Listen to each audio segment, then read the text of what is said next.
Scottish Ghost Stories by Elliot O'Donnell. Case number 1.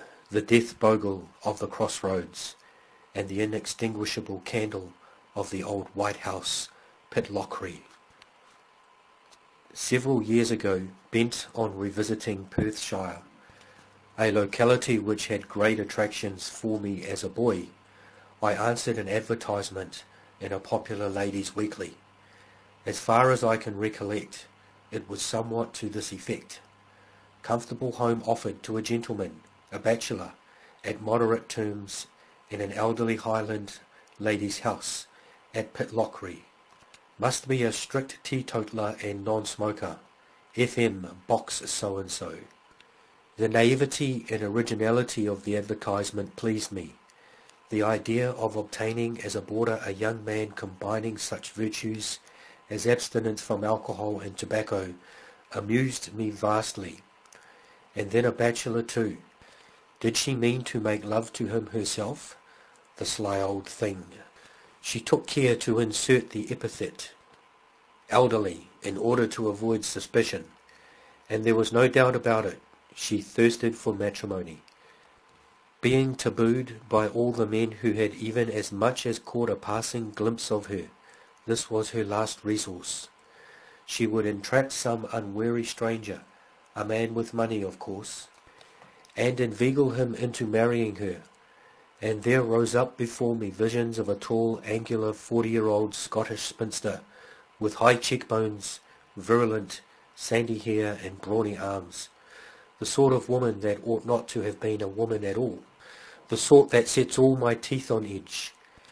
Yet it was Pitlochry, heavenly Pitlochry, and there was no one else advertising in that town.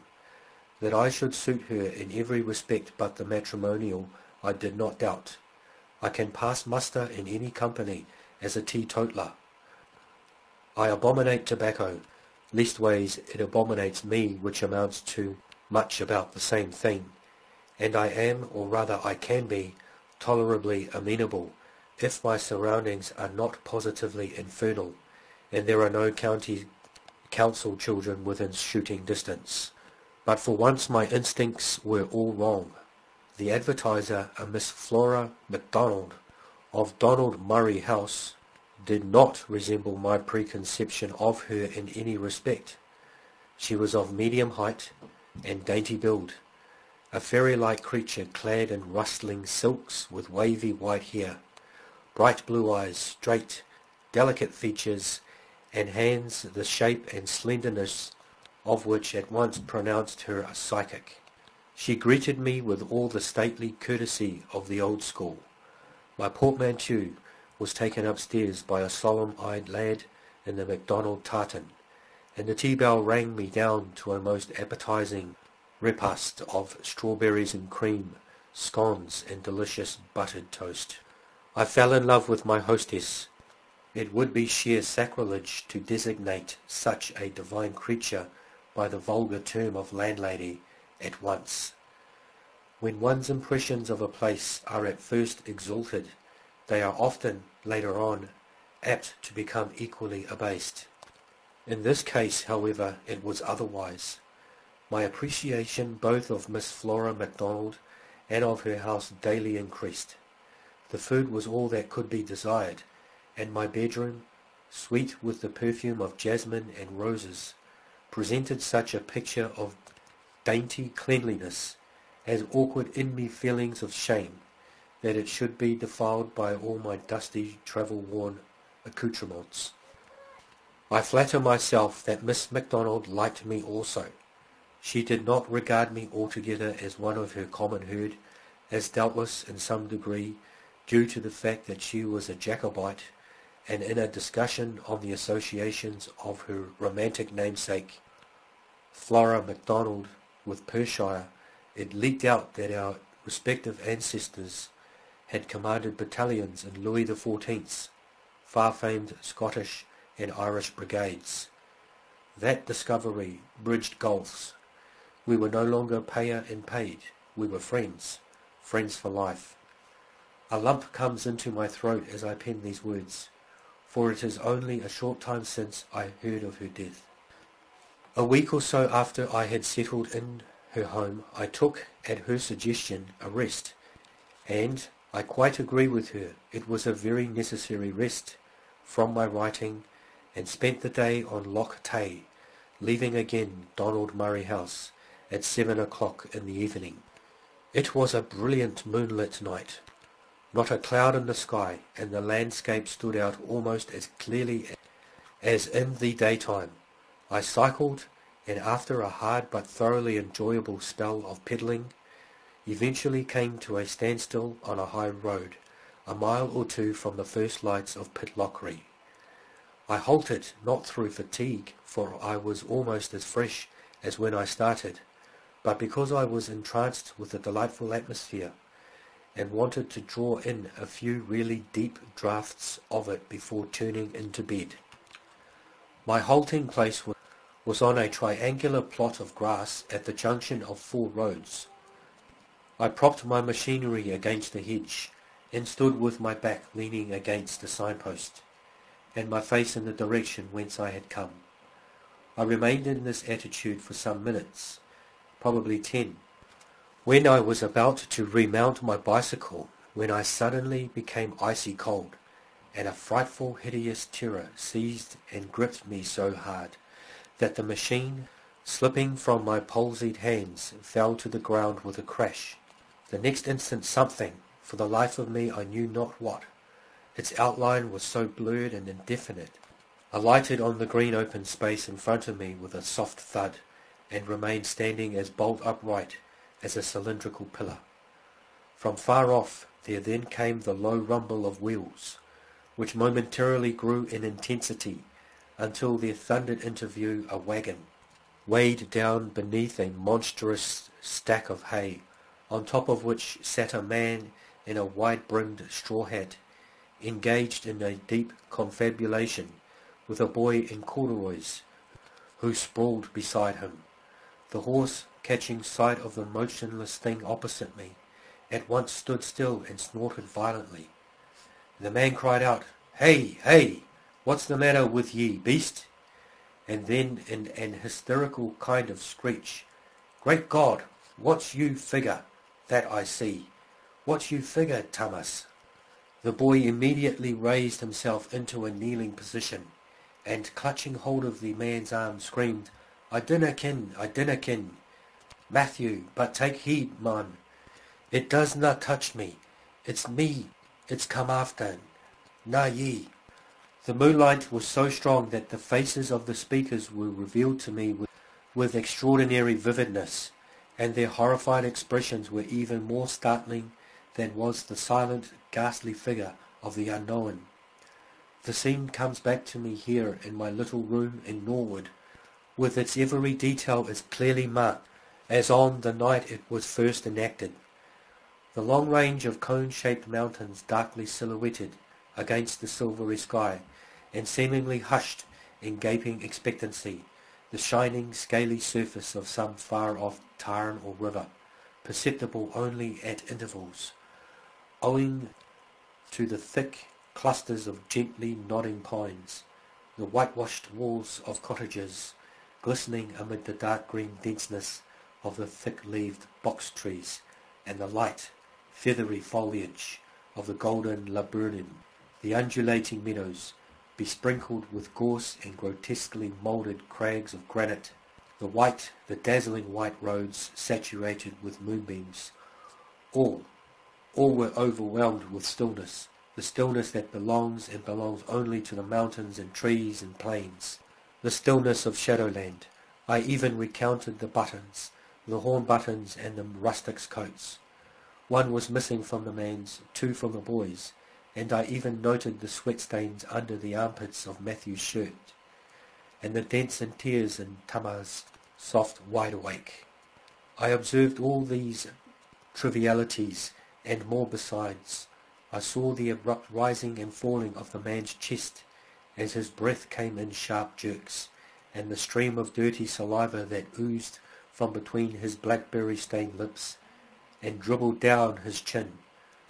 I saw their hands, the man's square-fingered, black-nailed, big-veined, shining with perspiration, and clutching grimly in the reins, the boys smaller, and if anything rather more grimy.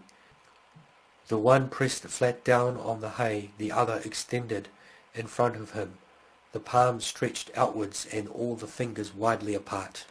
And while these minute particulars were being driven into my soul, the cause of it all, the indefinable esoteric column, stood silent and motionless, over against the hedge, a baleful glow emanating from it. The horse suddenly broke the spell. Dashing its head forward, it broke off at a gallop, and tearing frantically past the phantasm, went helter-skelter down the road to my left. I then saw Tamas, turning a somersault, miraculously saved from falling head first on the ground by rebounding from the pitchfork which had been wedged upright in the hay, whilst the figure, which followed in their wake with prodigious bounds, was apparently trying to get at him with its spidery arms. But whether it succeeded or not I cannot say, for I was so uncontrollably fearful lest it should return to me, that I mounted my bicycle and rode as I had never ridden before, and have never ridden since. I described the incident to Miss MacDonald on my return. She looked very serious. "It was stupid of me not to have warned you," she said, "that particular spot in the road has always, at least ever since I can remember, borne the reputation of being haunted. None of the peasants round here will venture within a mile of it after twilight, so the carters you saw must have been strangers. No one has ever seen the ghost except in the misty form in which it appeared to you. It does not frequent the place every night. It only appears periodically, and its methods never varies. It leaps over a wall or hedge, remains stationary till someone approaches, and then pursues them with monstrous springs. The person it touches invariably dies within a year. I well recollect when I was in my teens, on just such a night as this, driving home with my father from Lady Colin Ferner's croquet party at Blair Athol. When we got to the spot you name, the horse shied, and before I could realize what had happened, we were racing home at a terrific pace. My father and I sat in front, and the groom, a Highland boy from the valley of Beniglow, behind. Never having seen my father frightened, his agitation now alarmed me horribly, and the more so as my instinct told me it was caused by something other than the mere bolting of the horse. I was soon enlightened. A gigantic figure, with leaps and bounds, suddenly overtook us, and, thrusting out its long, thin arms, touched my father lightly on the hand, and then with a harsh cry more like that of some strange animal than that of a human being, disappeared. Neither of us spoke till we reached home.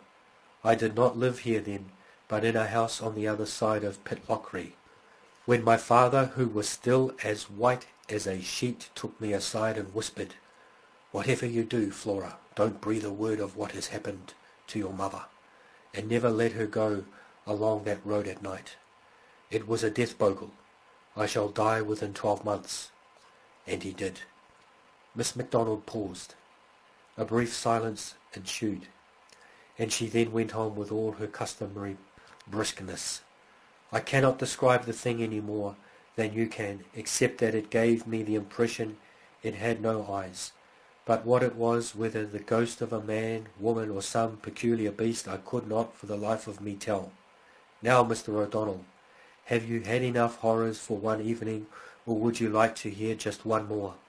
Knowing that sleep was utterly out of the question, and that one or two more thrills would make very little difference to my already shattered nerves, I replied that I would listen eagerly to anything she could tell me, however horrible. My permission thus gained, and gained so readily, Miss MacDonald, not without I noticed one or two apprehensive glances at the slightly rustling curtains, began her narrative, which ran, as nearly as I can remember, as follows. After my father's death, I told my mother about our adventure the night we drove home from Lady Colin Ferner's party, and asked her if she remembered ever having heard anything that could possibly account for the phenomenon. After a few moments' reflection, this is the story she told me. the inextinguishable candle of the old White House. There was once a house known as the Old White House that used to stand by the side of the road, close to where you say the horse first took fright. Some people of the name of Halkett, relations of dear old Sir Arthur Halkett, and great friends of ours, used to live there. The house, it was popularly believed, had been built on the site of an ancient burial ground. Everyone used to say it was haunted, and the Halketts had great trouble in getting servants. The appearance of the haunted house did not belie its reputation, for its grey walls, sombre garden, gloomy hall, dark passages and staircase, and sinister-looking attics could not have been more thoroughly suggestive of all kinds of ghostly phenomena. Moreover, the whole atmosphere of the place, no matter how hot and bright the sun, was cold and dreary, and it was a constant source of wonder to everyone how Lady Halkett could live there. She was, however, always cheerful, and used to tell me that nothing would induce her to leave a spot dear to so many generations of her family, and associated with the happiest recollections in her life. She was very fond of company, and there was scarcely a week in the year in which she had not someone staying with her.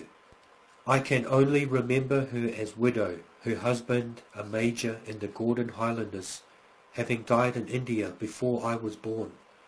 She had two daughters, Margaret and Alice, both considered very handsome, but some years older than I. This difference in age, however, did not prevent our being on very friendly terms, and I was constantly invited to their house, in the summer to croquet and archery, in the winter to balls. Like most elderly ladies of that period, Lady Halkett was very fond of cards, and she and my mother used frequently to play bezique and cribbage, whilst the girls and I indulged in something rather more frivolous. On those occasions the carriage always came for us at 10, since my mother, for some reason or other, I had a shrewd suspicion it was on account of the alleged haunting, would never return home after that time. When she accepted an invitation to a ball, it was always conditionally that Lady Halkett would put us both up for the night, and the carriage used then to come for us the following day after 1 o'clock luncheon. I shall never forget the last time I went to a dance at the Old White House, though it is now rather more than 50 years ago. My mother had not been very well for some weeks, having, so she thought, taken cold internally. She had not had a doctor, partly because she did not feel ill enough, and partly because the only medical man near us was an apothecary, of whose skill she had very poor opinion.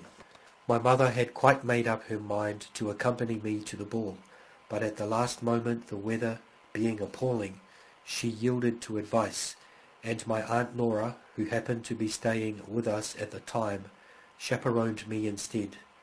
It was snowing when we set out, and as it snowed all through the night and most of the next day, the roads were completely blocked, and we had to remain at the Old White House from Monday evening till the following Thursday. Aunt Nora and I occupied separate bedrooms, and mine was at the end of a long passage away from everybody else's.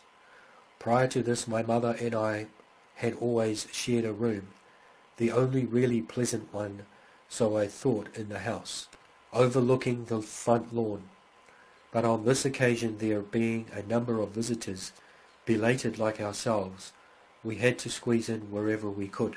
And as my aunt and I were to have separate rooms, my aunt liking a room to herself, it was natural that she should be allotted the largest and most comfortable. Consequently, she was domiciled in the wing where all the other visitors slept, whilst I was forced to retreat to a passage on the other side of the house, where, with the exception of my apartment, there were none other but lumber rooms. All went smoothly and happily, and nothing interrupted the harmony of our visit, till the night before we returned home. We had had supper. Our meals were differently arranged in those days, and Margaret and I were ascending the staircase on our way to bed, when Alice, who had run upstairs ahead of us, met us with a scared face. "Oh, do come to my room," she cried. "Something has happened to Mary." Mary was one of her housemates. We both accompanied her, and on entering her room, found Mary seated on a chair, sobbing hysterically. One only had to glance at the girl to see that she was suffering from some very severe shock. Though normally red-cheeked and placid, in short, a very healthy, stolid creature, and the last person to be easily perturbed, she was now without a vestige of colour, whilst the pupils of her eyes were dilated with terror, and her entire body, from the crown of her head to the soles of her feet, shook as if with ague. I was immeasurably shocked to see her. "Why, Mary," Margaret exclaimed, "whatever is the matter? What has happened?" "It's the candle, miss," the girl gasped. "The candle in Miss Trevor's room. I can't put it out." "You can't put it out? Why? What nonsense," Margaret said. "Are you mad?" "It is as true as I sit here, miss," Mary panted. "I put the candle on the mantelpiece while I set the room to rights, and when I had finished and came to blow it out, I couldn't. I blew and blew and blew, but it hadn't any effect, and then I grew afraid, miss, horribly afraid." And here she buried her face in her hands and shuddered. "I've never been frightened like this before, miss," she returned slowly, "and I've come away and left the candle burning." "How absurd of you," Margaret scolded.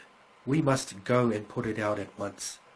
I have a good mind to make you come with us, Mary, but there, stay where you are, and for goodness' sake stop crying, or everyone in the house will hear you." So saying, Margaret hurried off. Alice and I accompanied her, and on arriving outside my room, the door of which was wide open, we perceived the lighted candle standing in the position Mary had described. I looked at the girls, and perceived, in spite of my endeavours not to perceive it, the unmistakable signs of a great fear of something that they suspected, but dared not name, lurking in the corners of their eyes. "Who will go first?" Mary demanded. No one spoke. "Well then," she continued, "I will." And, suiting the action to the word, she stepped over the threshold. The moment she did so, the door began to close. "This is curious," she cried. "Push!" We did. We all three pushed. But, despite our efforts, the door came resolutely to, and we were shut out. Then, before we had time to recover from our astonishment, it flew open. But before we could cross the threshold, it came violently to the same manner as before. Some unseen force held it against us. "Let us make one more effort," Margaret said, "and if we don't succeed, we will call for help." Obeying her instructions, we once again pushed. I was nearest the handle, and in some manner, how none of us could ever explain, just as the door opened of its own accord, I slipped and fell inside. The door then closed immediately with a bang, and, to my unmitigated horror, I found myself alone in the room.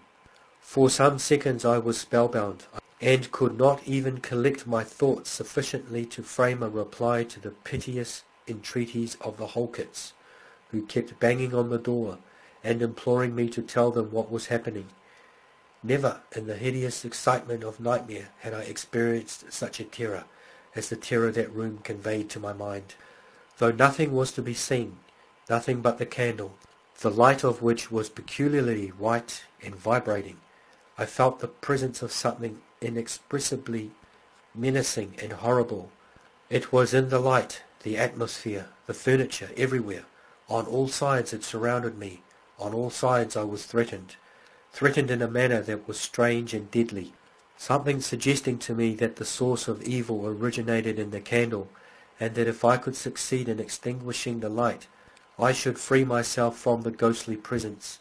I advanced towards the mantelpiece, and, drawing in a deep breath, blew with the energy born of desperation. It had no effect. I repeated my efforts. I blew frantically, madly, but all to no purpose. The candle still burned softly and mockingly. Then a fearful terror seized me, and, flying to the opposite side of the room, I buried my face against the wall, and waited for what the sickly beatings of my heart warned me was coming. Constrained to look, I slightly, only very, very slightly moved round, and there, floating stealthily towards me through the air, came the candle, the vibrating, glowing, baleful candle. I hid my face again, and prayed God to let me faint. Nearer and nearer drew the light, wilder and wilder the wrenches at the door. Closer and closer I pressed myself to the wall. And then when the final throes of agony were more than human heart and brain could stand, there came the suspicion, the suggestion of a touch so horrid that my prayers were at last answered, and I fainted. When I recovered, I was in Margaret's room, and half a dozen well-known forms were gathered round me. It appears that the collapse of my body on the floor, the door that had so effectually resisted every effort to turn the handle, immediately flew open, and I was discovered lying on the ground with the candle still alight on the ground beside me. My aunt experienced no difficulty in blowing out the refractory candle, and I was carried with the greatest tenderness to the other wing of the house, where I slept that night. Little was said about the incident the next day, but all who knew of it expressed in their faces the utmost anxiety, an anxiety which, now that I had recovered, greatly puzzled me. On our return home another shock awaited me. We found to our dismay that my mother was seriously ill, and that the doctor who had been sent for from Perth the previous evening, just about the time of my adventure with the candle, had stated that she might not survive the day. His warning was fulfilled. She died at sunset. Her death, of course, may have had nothing at all to do with the candle episode. Yet it struck me then as an odd coincidence, and seems all the more strange to me after hearing your account of the Bogle that touched your dear father in the road, so near the spot where the Holkit's house once stood. I could never discover whether Lady Holkit or her daughters ever saw anything of a superphysical nature in their house. After my experience, they were always very reticent on that subject, and naturally I did not like to press it. On Lady Holkit's death, Margaret and Alice sold the house, which was eventually pulled down, as no one would live in it, and I believe the ground on which it stood is now a turnip field. That, my dear, is all I can tell you. Now, Mr. O'Donnell, Miss MacDonald added, having heard our experiences, my mother's and mine, what is your opinion? Do you think the phenomenon of the candle was in any way connected with the Bogle both you and I have seen, or are the hauntings of the old White House entirely separate from those of the road? Thank you for listening to this audiobook from the Horsham House Press. You can purchase an ebook or paperback version of this title, Scottish Ghost Stories, at www.goodwins.co.nz and at other leading bookstores.